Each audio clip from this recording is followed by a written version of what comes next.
Hey guys, welcome to another edition of our weekly Ask Beau wrap up. To start off, just to talk about the latest addition to the team. If you want to start off there, Beau. Yeah, so I might just do a little bit of a recap for the week thus far. Obviously, been another massive week in the Transient team and the community more in general with our mainnet launch earlier this week. So we've obviously got that across the three chains as we expected through Ethereum, BSC, and Hiko. So at this point in time, we have that available to be used, and what I'll talk about in a second, particularly with the new addition to the team, it's now around driving the adoption through our core users that we believe will be really jumping into core, creating their smart contracts between themselves and their partners, particularly in the enabling services space within the crypto industry. So a lot of talk around whether it's security partners and auditing partners, freelancers, anyone effectively doing anything as a service within the crypto industry is where we're going to target with that use case, particularly around that adoption point. So yeah, that does lead me into our new addition, which is awesome to welcome Phil.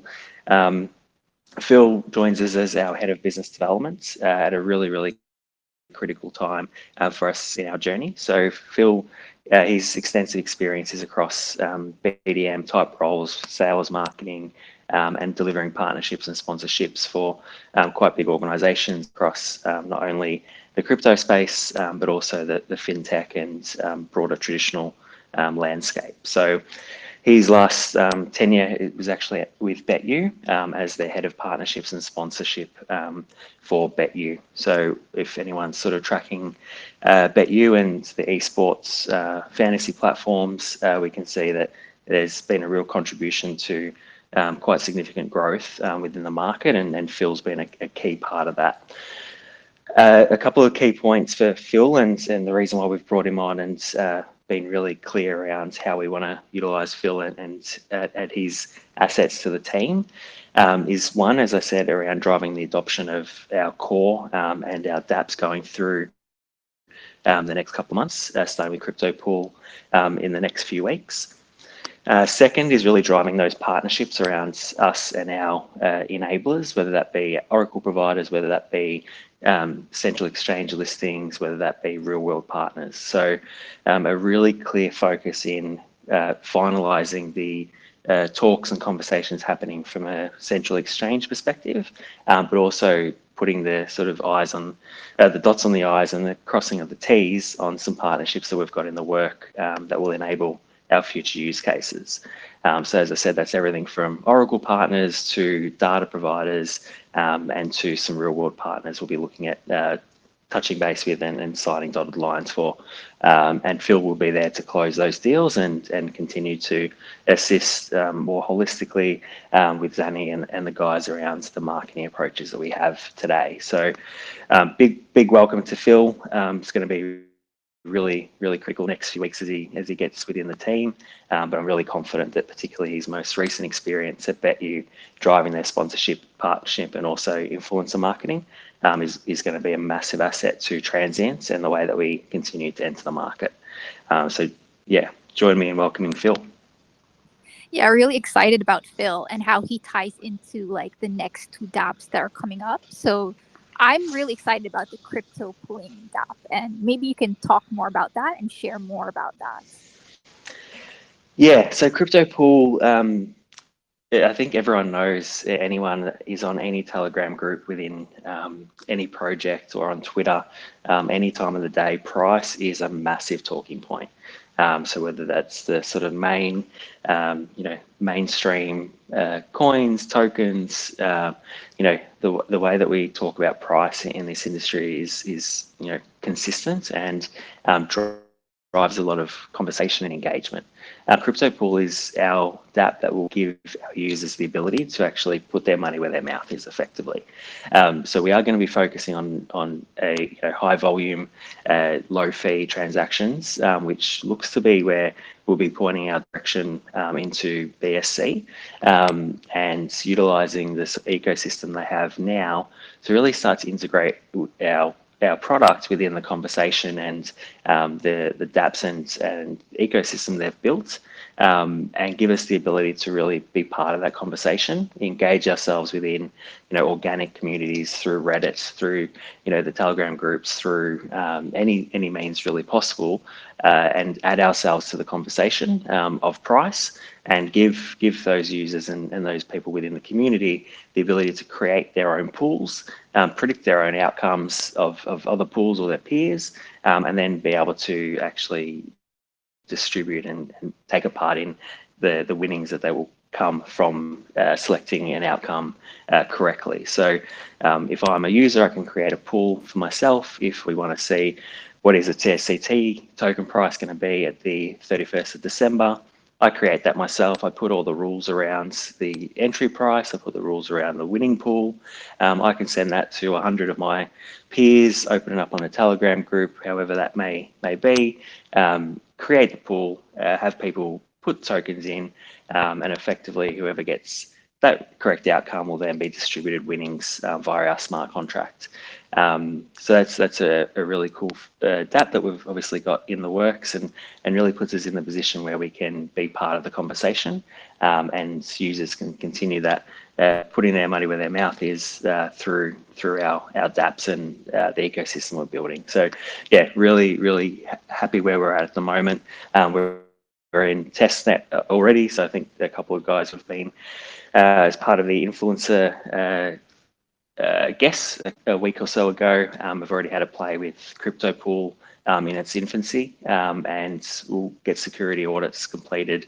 That's happening at the moment, and Phil and Zanny and the guys will go really hard in executing a really targeted strategy, which looks to be to our BSC audience, given, as I said, the low fees but high transaction nature of the ecosystem, which I think will put a lot of pressure on from a buying perspective, given that it will spread like wildfire once we have some adoption within the BSC network, particularly. We'll also be really targeted around campaigns specific to demographics that we'll be targeting as well. So it could be by location, that could be by interest, and it'll be quite targeted to ensure that we're getting real value around who's using the product, and put that pressure on from a buying perspective. And with buying pressure obviously comes volume, and that's what we're expecting to get out of CryptoPool's launch, the way that we're looking at executing that. Yeah, I really like that, especially like Ethereum price, like making a bet that is going to hit 5K by a certain date. And I really see like the Shiba army, like these meme coins, like putting their money where their mouth is, and like having these bets, not just within their inner circles or their friends, but opening it up to people outside. And that's what this ecosystem and what Transient's enabling them to do. Definitely, and I think it might have been Zanny, we're doing some testnet videos that we're putting on, and we're able to add pretty much any token we wanted. I think we turned around Shiba in about 20 minutes. So, it is going to be community driven. There is going to be some hype around it. We are going to use our influencer marketing to ensure that the conversation is happening, and this will be sort of in the next 3 or 4 days. We'll start to see a real push into this space. You'll see a lot of CTs getting involved, and as I said earlier, it's really around hitting that organic conversation that's happening in those forums at a lower level, to become part of that conversation and part of that experience of getting a price prediction right, or being able to brag to your friend that you did and they didn't. So really one that obviously we're looking forward to, and it's one that we think will give us that volume and buying pressure from a TSCT perspective as well. Yeah, definitely. And something you could tell your friends and other people about. Like, just the more people start to use it, the more it's going to just be mass adopted. Yeah, and this is where also, from a transient tier perspective, this is where we look at the distribution of revenue as well. So, each interaction will have a fee associated to that, which will be pumped mostly back into the community, and for us to, from a residual perspective, to potentially burn back in from a company perspective as well. So, the higher number of transactions, the more that it's shared, the more that we have usage, the more that it's adopted, goes back into the pockets of our community, particularly for those tier holders at those, particularly the couple of top tiers that we're obviously working with. So yeah, benefit for everyone. And best of all, it will be something that, you don't need to be too well savvy within the industry to understand what, predicting a price is. It's pretty common practice. Whereas, creating a smart contract with core needs some time and needs some love in being able to provide education to the community, what it's useful for, and how it's utilized in the real world. And that's something Phil will really try to execute with his partnerships that he has already. But something like CryptoPool is quite easy to understand, and from a usability perspective, as all transient dApps, it could be any sort of website that you see, without needing to know that there's the smart contract engine obviously powering that behind it. So one that I think everyone can get involved with, which is really exciting for where we're at the moment. Yeah, and you touched on the tiering system and the ability to earn passive income from this. Could you just get into that more, because the community has been asking? Yeah, so we wanted quite a simple model. So we have, we have our tiers that effectively provide the unique experience, so a differentiated experience against, your standard tiers, and the higher tiers will provide experiences like free to play prizes. For example, there may be lotteries within the system that we actually have, airdrop capacity for advanced tier holders only, so exclusive to those. We may have exclusive content and information, particularly as we look at our esports stat. So you're talking about video and stats, NFTs into the future, where we'll be looking at providing to tier level base. So that's a couple of the tangible benefits, I suppose, and then the fundamental around the fee revenue is that the transaction fee will drive the fee revenue model, and the higher the tier, once again, the greater share in those rewards pool that you'll share in, and that is via the transaction fee, which will be fed back into the community. So just in terms of dates for that, so the guys that from an IDO perspective will be doing a snapshot of those IDO wallets in December, so it'll be 60 days post listing, and then we'll do another one for non-IDO participants in January, and that will be effectively 60 days post our first main launch. So they're the two dates we're looking at, and we're anticipating, given where we think we'll be from a volume perspective, the rewards will also start in January. But they'll obviously be dependent on the volume that's coming through, and how we're tracking. But it's at this point is anticipated for January, which would be great to see with that in action as we get closer to our esports stat, which from what I've seen and the conversations we've had, even with Phil at the moment, some of the experiences that we'll be providing from a tier perspective and differentiation of user experience is going to be pretty instrumental for esports, particularly around tournaments and access to stats and the experience, not just inside Transient, but into the physical world as well. Really cool, especially the physical world piece, and what we're building is for the long term. So just a question on those who participated in the IDO, like Lemonade, the G Poolers, are they getting any special benefits? Yeah, so we'll do a snapshot and this was within the article, but effectively we'll do a snapshot in December, which is 60 days. And the difference with the IDO guys is that we clearly want to reward them for their holding onto the tokens, particularly as we've well publicized. We wanted to ensure that was given back to those communities. So regardless of the tier, regardless of the holdings, if IDO participants held effectively the amount that they were allocated with from an IDO perspective, and have that balance at our snapshot in December, they'll be eligible for the advanced tier. They'll have automatic allocation.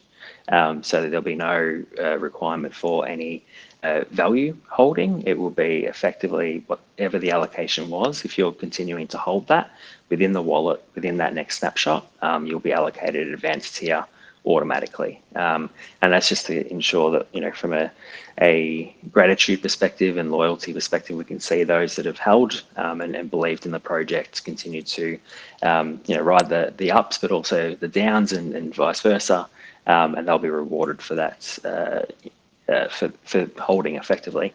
And yeah, without any need for value, they'll be assigned the advanced tier automatically. Yeah, nice. And a question that's been coming up is the Ethereum gas fees. Mm. So yeah, Pancake Swap listing and how the team is Yeah. planning to address this. Yeah, this is a really interesting one. Yeah, they're shocking. Yeah, that's probably to summarize the sentiment. We did a lot of work, particularly on core, around gas fee optimization, function optimization. But unfortunately, given the market where we're at, what we saw pretty much from the day we listed, there's been barriers to entry from a volume perspective, but also the barriers to entry for core itself. So first point on core. So the team, and this is part of the reason why we wanted to ensure that BSC and HECO were part of the first mainnet launch, is to limit the impact of the gas fees operating through Ethereum. So they're better now, but there's still a lot of work for us to do in terms of optimization on Ethereum. However, BSC and HECO are really, really close to where we want it to get to. There's still some optimization. But BSC, for example, average in the last 3 or 4 days was around $5 to $7 per smart contract creation. So that was as many functions as you want, which we think is a pretty good entry point for where we want to be. And we expect that to be okay from a usage perspective. The big one, obviously, and it's come up a lot, is the ability to get onto Pancake Swap or something similar. It is the team's number one priority. I can't stress that enough. So the team, and whilst it was always on our roadmap to deliver, however, we've needed to pivot and flex in terms of when we're doing it, and we're doing it right now because we need to. For us to open the way that we want to and have usage throughout the dApps, volume and holders is what we need, and the adoption across those types of dexes like Pancake Swap on BSC is the entry point for us, where we think that will be the start of the journey that we think we're on. So it is the number one priority in terms of days or weeks. I think within particularly next week, I'm going to have it will be close to if not next week, the week after. That's the current schedule, and that allows us to bridge all that sort of stuff and make it seamless within the Transient network, and give the ability to alter between our chains across our dApps as well. So it is the number one priority. As I said around the CryptoPool piece, the way that we'll be targeting BSC and Pancake Swap will be in a cohesive way. So I really don't want to sort of one day launch Pancake Swap and then a week later launch CryptoPool on Ethereum and HECO and et cetera, et cetera. It'll be really targeted to ensure that we get the biggest bang for our commitment into the BSC network. So that's that, as I said, this will be where we'll be looking at targeting communities geared to those high volume, low transaction fees, integrate into forums and conversation happening within the BSC network, and then as the the cream on top, ensuring that we're listed and accessible within BSC via a DEX like Pancake Swap. So we're not going to do piecemeal approach. It will be part of a concerted effort to ensure that they're all working together and that we're, optimizing and maximizing the impact once we do hit that market. Because I do think that will be the point of which, from a pressure perspective and the number of holders that we're targeting, is where we're going to start to see the fruit really come to life and look to really capitalize on the type of nature that the dApps within that ecosystem is having already. And that's where we're seeing low cost, high volume, and that's what we expect to CryptoPool. Yeah, and any breadcrumbs on partnership announcements or timeline of like the big things that are coming up for Transient just before we wrap up for Q4. Yeah, as I said, so Phil is here for a reason. So I'll let him sort of get through his first couple of weeks. But Oracle partner will be out in the next couple of weeks. We need to be cautious around who we're partnering with. But what I will say is that you won't just see a tweet from us. Whoever we are partnering, there'll be co-marketing to once again maximize that. Our esports journey is really kicking off. So you'll see a data provider partnership, which will catapult us into the conversation around bringing off-chain data into on-chain, which, if you can put a few together, will be a partnership between an Oracle provider, a data provider, and us. And then from a CEX perspective is one that Phil is literally working on as we speak to close out where we want to list.